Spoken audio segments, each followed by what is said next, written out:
শুভ সকাল বন্ধুরা, তোমরা সবাই কেমন আছো? আশা করছি খুব ভালো আছো। তোমাদের ভালোবাসায় আর আশীর্বাদে আমি কিন্তু খুব ভালো আছি। প্রত্যেক দিনের মতো আজও সকালবেলা উঠে দেখো আমি কিন্তু বারান্দাটাকে ভালোভাবে ঝাঁট দিয়ে দিচ্ছি। আর তোমাদের আগের দিন আমি বলেছিলাম যে আমারও পাতাগুলো চাষতে বাকি আছে। ওই দেখো ওই কটা শলা কিন্তু চেঁচেছি আর কটা কিন্তু রয়েছে। তারপর ওই সাইডের থেকে ঝাঁট দিয়ে সোজা দেখো এই সাইডে কিন্তু আমি একটু ভালোভাবেই ঝাঁট দিয়ে দিচ্ছি। আর এখনও দেখো গেটগুলোকে কিন্তু খুলিনি, কারণ গেটগুলো কিন্তু এখনও পর্যন্ত খোলা যাবে না। আর ওই পাশের গেটটাকে দেখো ঠেকান দেওয়া আছে, আর দুপাশের গেটটায় কিন্তু আমি তালা দিয়ে রেখেছিলাম কালকে রাত্রির বেলা। তারপর বারান্দাটা ঝাঁট দিয়ে সোজা দেখো চলে আসলাম কিন্তু পুকুর পাড়ে। আর এসেই কিন্তু আমি থালা বাসনগুলোকে দেখো এখানে কিন্তু রেখে দিলাম। আর রেখে দিয়ে জলটাকে দেখো সাইডে একটু সরিয়ে দিয়ে তারপর কিন্তু থালা বাসনগুলোকে একটা একটা করে আমি মাজার আগে কিন্তু ভালোভাবে ধুয়ে নিচ্ছি। আর দেখো তারপর আমি কিন্তু থালা বাসনগুলোকে মাজতে শুরু করেছি। আর আজকে এই পুকুর ঘাটে এসে দেখি যে জলটা পুরো চকচক করছিল, পুরো ওপর থেকে কিন্তু নিচে পর্যন্ত কি আছে মাটি সব কিন্তু দেখা যাচ্ছিল। যা আর কি করব, আর চারিপাশে দেখছো এখনো পর্যন্ত কিন্তু কুয়াশা আছে। আর ওই দেখো দূরে খেতে কিন্তু একটা কাকু কাজ করছে, আর আমি এদিকে বসে বসে বাসন মাজছি। চলো আমি ততক্ষণ বাসনগুলো মাজতে লাগি।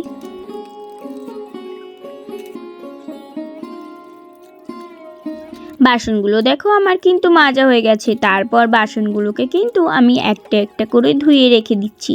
আর দেখো এখানে বাটিগুলো কিন্তু একবারেই ধুয়ে নিলাম। তারপর দেখো এই যে বাসনগুলোকে ধুয়ে আমি আর একবার সব একসাথে ধুয়ে এই ওপরটাতে রেখে দিয়েছি। এখন কিন্তু হাঁড়িটাকে আমি ভালোভাবেই ডলে ডলে মেজে নিচ্ছি। আর হাঁড়ির কালিটা কিন্তু আগেই আমি ধুয়ে রেখেছিলাম, আর হাঁড়িটা দেখো এখন কিন্তু সাবান দিয়ে ভালোভাবে মেজে নিচ্ছি।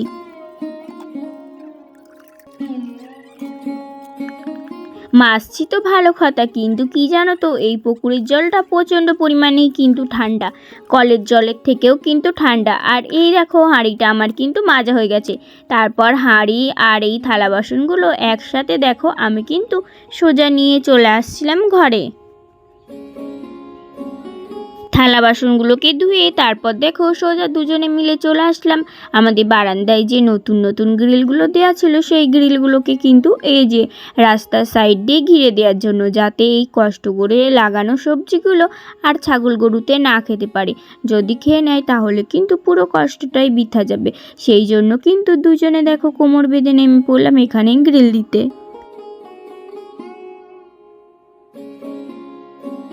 তোমরা ভাবছো যে গ্রিল কেন বলছো, আমি তোমাদের এমনিই বললাম। ওই যেই বেড়াগুলো দেয়া ছিল না সেই বেড়াগুলোকেই কিন্তু ঠিক করে এখানটা ঘিরে দিলাম। তারপরে সোজা চলে আসলাম দেখো আমি কিন্তু রান্না বান্না করতে। আর এই দেখো কাঁকড়াগুলো কিন্তু আমি আগে ভালো করে ভেজে নিয়েছি। আর কাঁকড়া দিয়ে কী রান্না করব তোমরা পুরো ভিডিওটা দেখতে থাকো, তাহলেই কিন্তু জানতে পারবে। আর এই দেখো কাঁকড়াগুলো ভেজে রেখেছি। এই যে এই কচু শাক দিয়ে কিন্তু আজকে কাঁকড়া রান্না করব। আর কারা কারা কচু শাক খেতে ভালোবাসো অবশ্যই কিন্তু আমাকে কমেন্ট করে জানিও।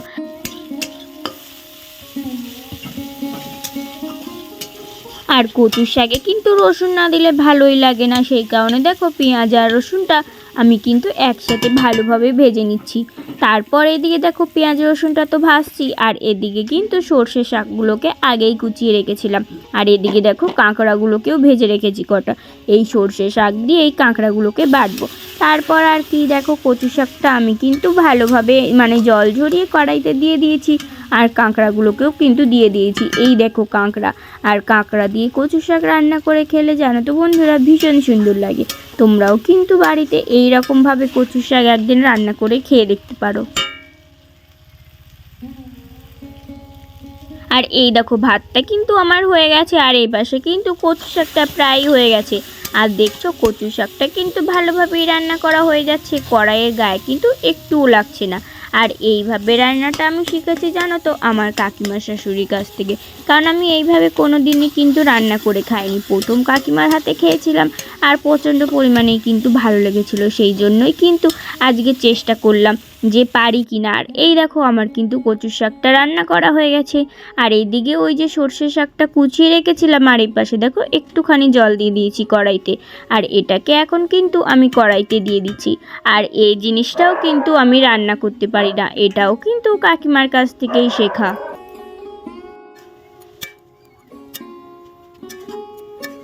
জলটা দিয়ে তারপর দেখো একটু টেনে টেনে গেলে, এই দেখো এরকম হয়ে গেলে তারপর এটা আর একটু ভাজা ভাজা করে নেব। তারপর কিন্তু নামিয়ে বাটতে হবে। আর এই দেখো নামিয়ে আমার কিন্তু বাটা হয়ে গেছে একবারে, তোমাদের দেখাচ্ছি রান্না করে। আর এদিকে ছিল কচু শাক, আর এখানে ছিল হাঁড়িতে ভাত। তারপর আর কি করব, সোজা দেখো চলে এসেছি বাইরে। আর বাইরে এসে এখানে দেখো ওই যে গেটের তলাটায় না অনেকটা ফাঁকা ছিল, সেই জন্য কিন্তু এখানে দেখো ওই যে সব মাটির টুকরোগুলো পড়েছিল, সেই মাটির টুকরোগুলো দিয়ে আমি এখানটা ভালোভাবেই কিন্তু একটু সমান করার চেষ্টা করছি।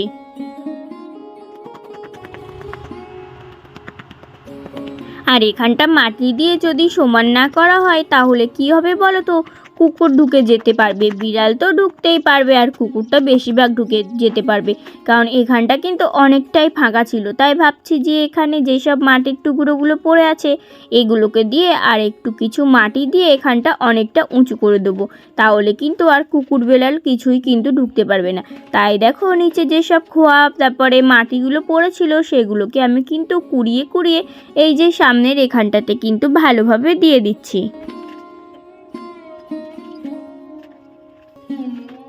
আর এইখানটা এতটা ফাঁকা কেন তোমরা আমাকে বলো, তারপর কিন্তু আমি তোমাদেরকে বলবো। আর এদিকে দেখো মাটিগুলো দিয়ে আমি কিন্তু সুন্দরভাবে সমান সমান করে দিচ্ছি। আর এখান থেকে দেখো পুরো আমার রান্নাঘর পর্যন্ত কিন্তু তোমরা দেখতে পাচ্ছ। আর এই গাছগুলো যখন বড় হবে, সবজি গাছগুলো ফুল গাছগুলো, তখন কিন্তু দেখতে আরও ভীষণ সুন্দর লাগবে। আর আমি যেখানে দেখো কাজ করছি সেখানেও কিন্তু একটা ছোট্ট সুন্দর ফুল আছে।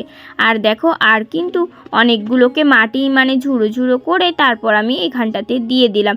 কি আর করব, এখানটা তো আমাকে সমান করতেই হবে, না হলে কিন্তু এখানটা বাজে লাগবে আর এখানটা দিয়ে ওঠা চলা করতে পারবো না।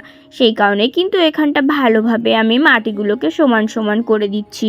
তারপর দেখো ঘরে এসে গেটটাকে টেনে দেখছি যে কতটা পরিমাণে ফাঁকা। দেখো অনেকটাই কিন্তু ফাঁকা, এটা দিয়ে কিন্তু একজন লোকও চলে যেতে পারবে।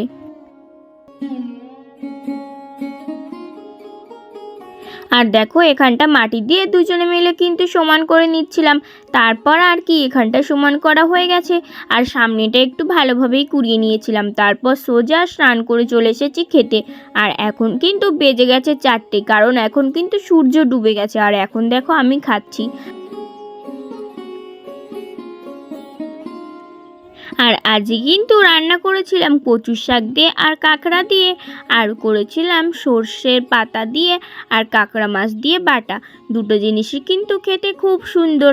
আগে কোনো দিনও কিন্তু এই যে সর্ষের পাতা দিয়ে এইভাবে কাঁকড়া বেটে খাইনি, আজকেই প্রথম খাচ্ছি। আর এই যে কচুর শাক দিয়ে কাঁকড়া মাছটা রান্না, এটাও কিন্তু আগের দিন খেয়েছিলাম, কাকিমা বানিয়েছিল, খুব সুন্দর হয়েছিল, সেই জন্যই আজকে বানালাম। কিন্তু জানো তো বন্ধুরা, আমার তরকারিটা খেতে অতটা সুন্দর হয়নি। যতটা কাকিমা সুন্দর করে রান্না করেছিল ততটা কিন্তু সুন্দর হয়নি। আমার কিন্তু খাওয়া দাওয়া হয়ে গেছে। তারপর দেখলাম যে কাকিমা দেখো গোবর নিয়ে এসে উঠানটাকে কিন্তু সুন্দরভাবে গোবর দিয়ে দিচ্ছে, কারণ কালকে কিন্তু কাঁথা পাতবে। আর এদিকটাও দেখো খুব সুন্দরভাবে কিন্তু ঝাঁট দিচ্ছে। আর জানো তো বন্ধুরা, এরকমভাবে যদি উঠান গোবর দেওয়া যায় তাহলে কিন্তু দেখতে খুব ভালো লাগে। আর আমাদের তো গরু নেই যে সব সময় এরকমভাবে উঠান গোবর দেওয়া যাবে, সেই কারণে কিন্তু যখন মাঝে মাঝে আনা হয় তখন কিন্তু কাকিমাই দেয়, আমি কিন্তু দিতে পারি না। আর এদিকে দেখো খুব সুন্দরভাবে কিন্তু কাকিমা গোলা দিয়ে দিচ্ছিল। আর ওই দেখো ওইদিকে কিন্তু সবজি গাছগুলো আছে, সবজি গাছগুলোকে সন্ধ্যাবেলা হলেই কিন্তু জল দিয়ে দিতে হবে। আর দেখো এখানে আমাকে জিজ্ঞাসা করছিল যে এদিকে কি দেবো, আমি বললাম হ্যাঁ এদিকটাও একটু ভালো করে দিয়ে দাও। চলো এখন আর বেশি বক বক করবো না, তোমরা পুরো ভিডিওটা দেখতে থাকো।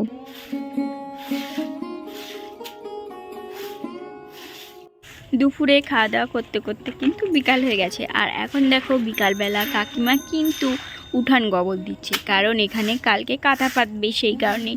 চলো আজকের ভিডিওটা তোমাদের কেমন লাগলো অবশ্যই কিন্তু কমেন্ট করে জানাবে। আবার দেখা হচ্ছে নেক্সট ব্লগে। সবাই ভালো থাকবে, সুস্থ থাকবে, সাবধানে থাকবে। ধন্যবাদ।